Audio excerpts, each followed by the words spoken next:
Hello दोस्तों, स्वागत है आप सभी का हमारी आज की वीडियो में। आज हम आपके लिए एक ऐसी कहानी लाए हैं जिससे कि आपका भगवान के प्रति और भी भरोसा जुड़ जाएगा। तो चलिए शुरू करते हैं आज की कहानी। भगवान की कृपा। एक राजा था, उसका मंत्री भगवान का बहुत बड़ा भक्त था।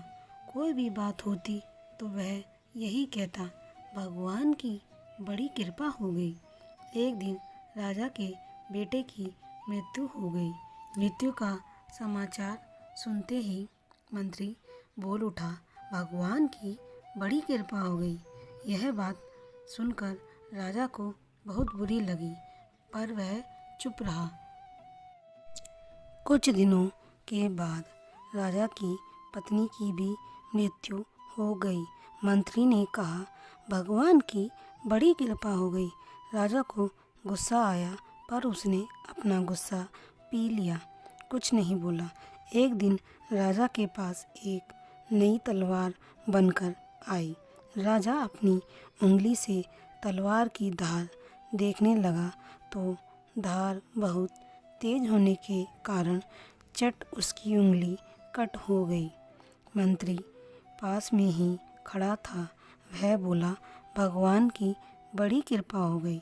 अब राजा के भीतर जमा गुस्सा बाहर निकला और उसने तुरंत मंत्री को राज्य से बाहर निकल जाने का आदेश दे दिया और कहा कि मेरे राज्य में अन्न जल ग्रहण मत करना। मंत्री बोला, भगवान की बड़ी कृपा हो गई। मंत्री अपने घर पर नहीं गया, साथ में कोई वस्तु भी नहीं ली और राज्य के बाहर निकल गया। कुछ दिन बीत गए।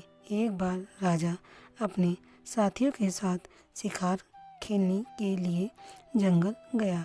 जंगल में एक सूअर का पीछा करते करते राजा बहुत दूर घने जंगल में निकल गया। उसके सभी साथी बहुत पीछे छूट गए। वहाँ जंगल में डाकुओं का एक दल रहता था। उस दिन डाकुओं ने काली देवी को एक मनुष्य की बलि देने का विचार किया हुआ था। संयोग से डाकुओं ने राजा को देख लिया। उन्होंने राजा को पकड़कर बांध दिया। अब उन्होंने बलि देने की तैयारी शुरू कर दी। जब पूरी तैयारी हो गई तब डाकुओं के पुरोहित ने राजा से पूछा, तुम्हारा बेटा जीवित है क्या? राजा बोला, नहीं, वह मर गया। पुरोहित ने कहा कि इसका तो हृदय जला हुआ है। पुरोहित ने फिर पूछा, तुम्हारी पत्नी जीवित है? राजा बोला, वह भी मर चुकी है। पुरोहित ने कहा कि यह तो आधे अंग का है, अतः यह बलि के योग्य नहीं है, परंतु हो सकता है कि यह मरने के भय से झूठ बोल रहा हो। पुरोहित ने राजा के शरीर की जांच की तो देखा कि उसकी उंगली कटी हुई है। पुरोहित बोला, अरे यह तो अंग भंग है, बलि के योग्य नहीं है, छोड़ दो इसको। डाकुओं ने राजा को छोड़ दिया। राजा अपने घर लौट आया।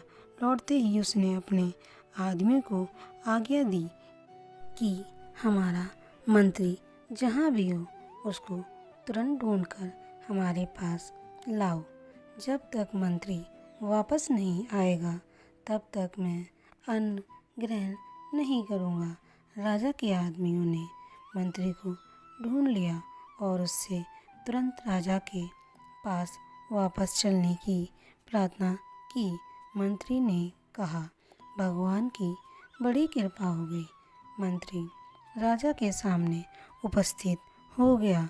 राजा ने बड़े आदरपूर्वक मंत्री को बैठाया और अपनी भूल पर पश्चाताप करते हुए जंगल वाली घटना सुनाकर कहा कि पहले मैं तुम्हारी बात को समझा नहीं, पर अब समझ में आया है कि भगवान की मेरे ऊपर कितनी कृपा है। भगवान की कृपा से अगर मेरी उंगली न कटती तो उस दिन मेरा गला कट जाता, परंतु जब मैंने तुम्हें राज्य से निकाल दिया, तब तुमने कहा कि भगवान की बड़ी कृपा हो गई है। तो वह कृपा क्या थी, यह अभी भी मेरी समझ में नहीं आया। मंत्री बोला, महाराज, जब आप शिकार करने गए तब मैं भी आपके साथ जंगल में जाता। आपके साथ मैं भी जंगल में बहुत दूर निकल जाता, क्योंकि मेरा घोड़ा आपके घोड़े से कम तेज नहीं है। डाकू लोग आपके साथ मेरे को भी पकड़ लेते। आप तो अंगुली कटी होने के कारण बच जाते, पर मेरा तो उस दिन गला ही कट जाता। इसलिए भगवान की कृपा से मैं आपके साथ नहीं था, राज्य से बाहर था, अतः मरने से बच गया। अब मैं पुनः अपनी जगह वापस आ गया हूँ। यह भगवान की कृपा ही तो है जो आज मैं जीवित हूँ। तो दोस्तों, कैसी लगी आपको हमारी ये कहानी? अगर हमारी कहानी आपको अच्छी लगी तो हमारे चैनल को सब्सक्राइब करें और वीडियो को लाइक करें, और ऐसी ही कहानी हमारे चैनल पर सुनते रहिए। धन्यवाद। जय श्री राधे।